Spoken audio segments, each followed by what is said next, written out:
Hello superstars, so in this video I'll be walking you through how you can make this jumbo two-sided hair bonnet with the simplest illustrations. So the first thing you want to get is your pattern paper. You can use a cardboard for this. Just make sure you are working with anything you can draft with. So you'll be folding that in two and later on folding it in another half. So literally you'll be folding this in 4 halves, just as you're seeing in this video. So you want to make sure your pattern papers are folded in 4 halves. Then you want to start your measurement from this part of the pattern paper. Make sure you're starting from that side. Then the measurement you'll be using for this jumbo size will be 14 inches. Yes, we'll be using 14 inches because we are making a jumbo size. But if you are making the normal, regular, standard size, you can go for either 10 inches or 11 inches. So with that being said, you start your measurement of 14 inches and you measure that all around. Make sure your tape rule is not leaving that 14 inches side.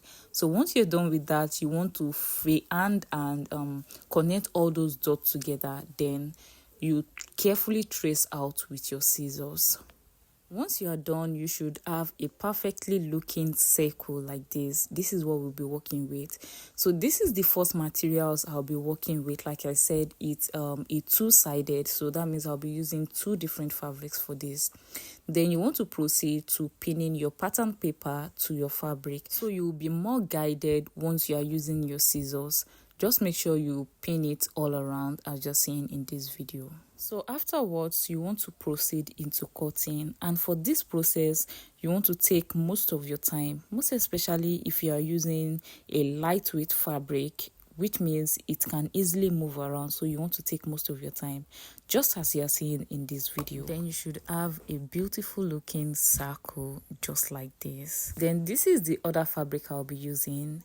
So I'll just lay that flat and place in the previous circle and pin that down as well, just as you're seeing. Then you want to proceed into tracing that out with your scissors as well.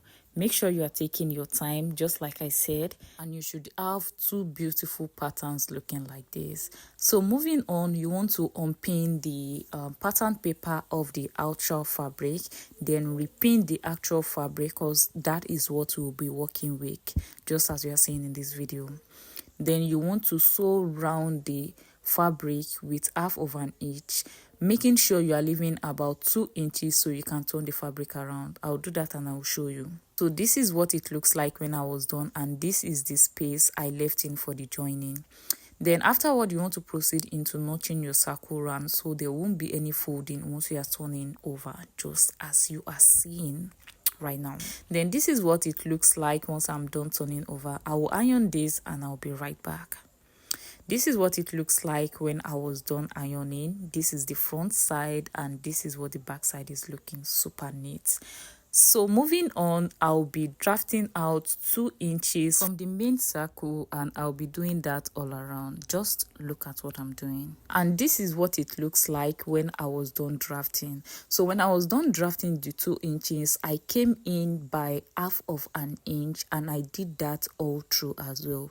Reason because the 2 inches I'll be sewing that all through, but the half inches I will not be sewing that all through.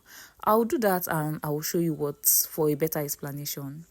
So this is what it looks like when I was done sewing, and this is what I was pointing out to you guys. The 2 inches I sewed that all through, and the half inches I measured out, I did not sew that all through. That is because that is where the elastic band will be passing in through. And for the elastic band, I measured my head circumference in a tight way, okay, and I deducted 5 inches from it. Mine is 21 and minus 5 inches is giving me around 16 inches. So that is the exact size I cut out for the elastic band. Then I'll be holding this with a safety pin just to secure the edge so that I can easily move it around the half-inch space I created. So when I was done, I pulled out the safety pin and I'll be sewing in these 2 edges of the elastic band down. So when I was done with that, this is the opening. I passed the elastic band all through. I will go onto my sewing machine and secure that as well. This is what it looks like, and it's safe to say we are here at the final result.